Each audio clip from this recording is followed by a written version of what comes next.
Free బస్సులతో నష్టపోయిన auto డ్రైవర్లకు ఆర్థిక భరోసా కల్పించాలి. స్త్రీశక్తి పేరుతో రాష్ట్ర ప్రభుత్వం మహిళలకు ఉచితంగా అందిస్తున్న ఆర్టీసీ సర్వీస్ తో రాష్ట్రంలో ఉన్న ఆటో డ్రైవర్లు తీవ్రంగా నష్టపోతున్నారని ఆవేదన వ్యక్తం చేశారు. ఫ్రీ బస్సులతో నష్టపోయిన ఆటో డ్రైవర్లకు ఆర్థిక భరోసా కల్పించాలి. స్త్రీశక్తి పేరుతో రాష్ట్ర ప్రభుత్వం మహిళలకు ఉచితంగా అందిస్తున్న ఆర్టీసీ సర్వీస్తో రాష్ట్రంలో ఉన్న ఆటో డ్రైవర్లు తీవ్రంగా నష్టపోతున్నారని ఆవేదన వ్యక్తం చేశారు. ఆర్టీసీ ఫ్రీ బస్సులలో మహిళలకు ఉచితంగా అందిస్తున్న సర్వీస్తో నష్టపోతున్న ఆటో డ్రైవర్లకు ఆర్థిక భరోసా కల్పించాలని, అలాగే వారికి న్యాయమైన డిమాండ్లను పరిష్కరించాలని కోరుతూ గాజువాక 86వ స్టాండ్ ఆటో డ్రైవర్లు నిరసన చేపట్టారు. పెదగంట్యాడ ప్రధాన కూడలిలో గురువారం జరిగిన ఈ నిరసన కార్యక్రమంలో జీవీఎంసీ 64వ వార్డు వైసీపీ అధ్యక్షులు ధర్మాలు శ్రీనివాస్ రెడ్డి పాల్గొని ఆటో డ్రైవర్కు సంఘీభావం తెలిపి మాట్లాడారు. ఈ కూటమి ప్రభుత్వంలో రాష్ట్రంలో ఉన్న పేదవారితో పాటు అన్ని సామాజిక వర్గాలు కూడా తీవ్రంగా ఇబ్బందులు ఎదుర్కొంటున్నారని ఆవేదన వ్యక్తం చేశారు. ముఖ్యంగా స్త్రీ శక్తి పేరుతో మహిళలకు ఆర్టీసీ ఉచిత సర్వీసు అందించడం ద్వారా రాష్ట్రంలో ఉన్న అన్ని ఆటో కార్మికులు ఆర్థికంగా తీవ్రంగా నష్టపోతున్నారని మండిపడ్డారు. ఈ కార్యక్రమంలో Durgadevi auto stand Pedagantyada president C H Apparao, vice president G Koteswararao, H B colony auto stand Saripalli Dookaraju, Vikas Nagar auto stand Nagu, Dallivanipalem auto stand K Ramana, Bhulokam Amba auto stand S Nookaraju, Pala Appalareddy, ధర్మాల అప్పలరెడ్డి, ధర్మాల కుంచయ్యరెడ్డి తదితర ఆటో కార్మికులు అధిక సంఖ్యలో పాల్గొన్నారు. ఈరోజు గాజువాక విశాఖపట్నం మొత్తం రాష్ట్రం మొత్తం మీద 76 స్టాండ్లు మొత్తం ఆటో డ్రైవర్లు అందరూ రోడ్డు ఎక్కిన పరిస్థితి వచ్చింది.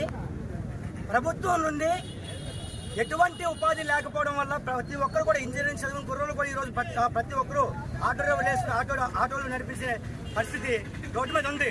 అలాంటిది మళ్ళీ ఇప్పుడు ప్రభుత్వం నుండి ఉచిత బస్సులు పెట్టడం వల్ల మరింత ఉపాధి కోల్పోయి ఆటో డ్రైవర్లు ఈరోజు ప్రతి ఒక్కరు కూడా జీవనోపాధి కుటుంబంతో పాటు రోడ్డు ఎక్కే పరిస్థితి ఏర్పడింది. అందువల్ల ఈరోజు ఆగస్టు 28న 76 స్టాండ్లు కూడా రోడ్డు ఎక్కిపోయి నిరసన తెలియజేస్తున్నారు.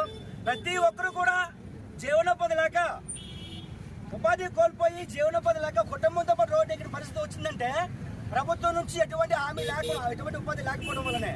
కానీ ప్రభుత్వం దీన్ని పట్టించుకోకుండా మళ్ళీ దీనికి ప్రభుత్వం ఉచిత బస్సులు పెట్టి మరింత మా పట్టులు కొడుతుంది, మా కడుపు కొడుతుంది. ఇది ఏమాత్రం సమంజసం కాదని చెప్పేసి ప్రభుత్వం వారిని మేము కోరుకుంటున్నాము. దయచేసి ప్రతి నెల కూడా ఆటో డ్రైవర్లకు కూడా ప్రతి నెల కూడా 20,000 నుంచి 25,000 వరకు మాకు ఉపాధి కల్పించాలని చెప్పేసి ప్రభుత్వాన్ని కోరుకుంటున్నాము. దయచేసి ఉచిత బస్సులను తొలగించి ఆటో వాళ్ళు జీవనోపాధి మాకు పట్టకొట్టదని చెప్పేసి ప్రభుత్వం తరపున మేము కోరుకుంటున్నాము. అంతేకాకుండా ఈ కార్మికుల తరపున కోరుకుంటున్నాము. అంతేకాకుండా ఈ రోడ్డు మీద వివిధ రకాలైన ఫైన్లు విధిస్తున్నారు, అనేక రకమైన ఫైన్లు విధిస్తున్నారు. దీనివల్ల కూడా ఆటో డ్రైవర్లు చాలా ఇబ్బంది పడుతున్నారు. రాష్ట్రంలో ఉన్న ప్రతి ఒక్క ఆటో కార్మికుల కుటుంబం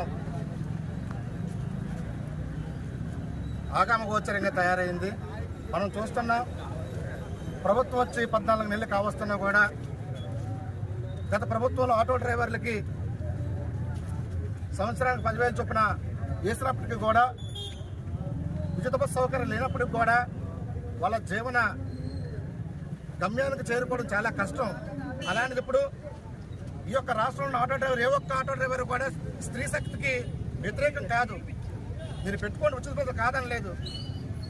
ఇలా మాన్యువల్గా ఈ యొక్క ఆటో కార్మికుడు జీవనం సాగించడానికి మీరు ప్రతి ఒక్క ఆటో డ్రైవర్ కూడా మీరు ఏదైతే హామీ ఇచ్చారో ఇంటి దగ్గర కూర్చుంటే నిరుద్యోగ భృతి ఇస్తామని చదువుకున్న వాళ్ళు చెప్పారు. అలాగే ఆటో డ్రైవర్లు కూడా నెలకి వాళ్ళు అడిగినట్లు 20,000 25,000 కాకుండా మీరు ఒక తారీఫుని తయారు చేసుకొని ప్రతి ఒక్క ఆటో డ్రైవర్ కూడా నెలకాల జీవనానికి సరిపోయే విధంగా వాళ్ళ అకౌంట్లో వేయాలి. అదేవిధంగా రోడ్డు మీద గతంలో కేసులు ఉండేవి కాదు, ఇప్పుడు అనేకమైన కేసులు. 5:30కి పోలీసులు రోడ్డు మీదకి వచ్చేసి ఆటో డ్రైవర్లు భయభ్రాంతులు చేస్తున్నారు. ఇన్సూరెన్స్ లేదని, టికెట్లు ఎక్కువని వాళ్ళు ఎలా జీవనం సాధిస్తారు. అలాగే అడిగే గొంతుని నొక్కాలని ఈ ప్రభుత్వం చూస్తుంది, భయభ్రాంతులు గురి చేస్తుంది. అలాంటి భయాలకి భయపడే ఆటో కార్మికులు కాదు. ఇప్పటికైనా ఈ ప్రభుత్వం కళ్ళు తెరిచి ఏదైతే మీరు హామీ ఇచ్చారో హామీలన్నీ కూడా నెరవేర్చాలి. రాష్ట్రంలో ఉన్న ప్రతి ఆటో కార్మికుని జీవితానికి సరిపడా సౌకర్యాన్ని మీరు కల్పించాలి. నేడు ఏడల ఈ యొక్క ధర్నాలో మరింత ఉధృతం చేసి రానున్న రోజుల్లో ఎక్కడికక్కడ ప్రభుత్వాన్ని స్తంభింప చేస్తామని, ఈ యొక్క ఆటో కార్మికుల సమస్యల మీద వైఎస్ఆర్ కాంగ్రెస్ పార్టీ ఎప్పుడు వాళ్ళ ఎన్నింటి ఉండి వాళ్ళ ధర్నాల్లో వాళ్ళ కార్యక్రమాల్లో పాల్గొని వాళ్ళకి సహాయ సహకారాలు అందిస్తామని మీ ద్వారా తెలియపరుస్తున్నాం.